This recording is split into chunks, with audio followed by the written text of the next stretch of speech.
So hello everyone, welcome and welcome back to my YouTube channel and मैं हूं आपकी अपनी विदुषी। और आज हम बात करेंगे विटामिन में एंड और सारे विटामिन में भी हम आज विटामिन ए के बारे में ज़्यादा बात करेंगे। एंड अभी आप देख रहे हैं सुंदर सुंदर ताज़े ताज़े फल यानी कि एप्रिकॉट। कौन नहीं जानता। ओके, अब आप ये सोच रहे होंगे कि आप लोगों को मैं ये क्यों दिखा रही हूँ। खाना ज़्यादा पसंद नहीं है, बट मुझे लगता है कि आपको मैंगो खाना बहुत पसंद होगा एंड पपाया भी आप लोग खाते होंगे और एप्रिकॉट थोड़ा कम खाते होंगे बट खाते होंगे। मतलब फ्रूट्स थोड़े से पसंद आते हैं सभी को। तो मैंने सोचा विटामिन ए के ऐसे सोर्सेज आप लोगों के सामने लाए जाएं जो आप इजीली खा सकें और आपको वो टेस्टी भी लगे तो आप उसको बार बार खाएं। ठीक है, तो ये बात हो गई विटामिन ए के वो उन सोर्सेज की जिन्हें बच्चे आराम से खा लेते हैं। तो चलिए फिर आगे बात करते हैं इसके बारे में। विटामिन की खोज किसने की थी? जो विटामिन थे उनकी खोज किसने करी थी? तो इनकी खोज करी थी दोस्तों कासिमिर फंक ने 1912 में, यानी कि ये डिस्कवर किए गए थे कासिमिर फंक के द्वारा 1912 में। विटामिन के प्रकार, बेसिकली विटामिन दो टाइप के होते हैं, दो प्रकार के होते हैं, जल में घुलनशील एंड वसा में घुलनशील, यानी water soluble and fat soluble. मतलब समझा रही हूँ इजी लैंग्वेज में। ऐसे विटामिन जो जल में घुल जाते हैं उन्हें वाटर सॉल्यूबल कहते हैं। ये दो होते हैं बेसिकली, विटामिन बी एंड सी। अब विटामिन बी और सी को सोच के मत सोचना है ये दो ही विटामिन होंगे।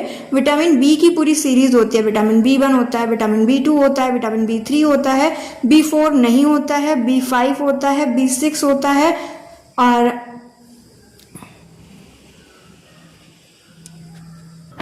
विटामिन बी7 होता है। विटामिन बी7 को बोलते हैं बायोटिन। आपने बहुत बार सुना होगा बायोटिन हेयर ट्रीटमेंट करवा रहे हैं। तो अगर हम लोग बायोटिन ऐसे ही अच्छे से ले लें तो बायोटिन के हेयर ट्रीटमेंट की ज़रूरत थोड़ी कम पड़ेगी, बट पड़ेगी। मतलब मैं ये मानती हूँ कि हाँ, जो सप्लीमेंट्स होते हैं वो थोड़ा जल्दी काम करते हैं और दूसरा हम उतना खा नहीं सकते।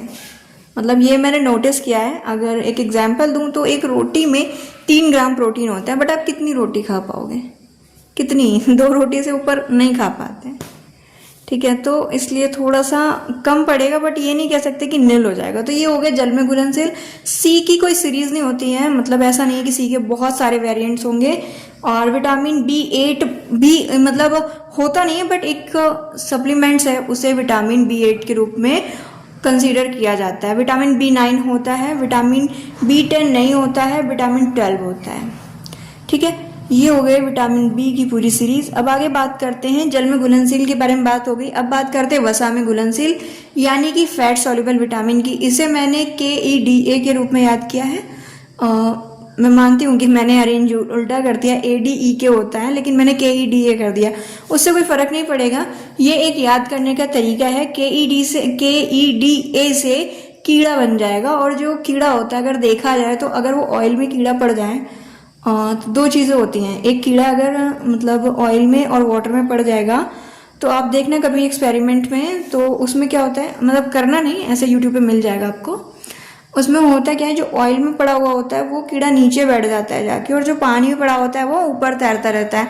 तो इस बात से क्या साबित होता है, जो कीड़ा होता है ना वो तेल में घुल जाता है। और वसा क्या है, तेल का ही एक रूप है, घी या तेल का, तो उसमें वो घुल जाता है। तो आपको ये याद रखना है, जो कीड़ा है ना वो वसा में घुल जाता है और पानी में तैरता रहता है।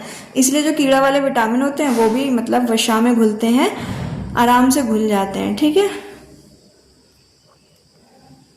विटामिन का इंट्रोडक्शन की। अब बात करते हैं विटामिन ए के बारे में।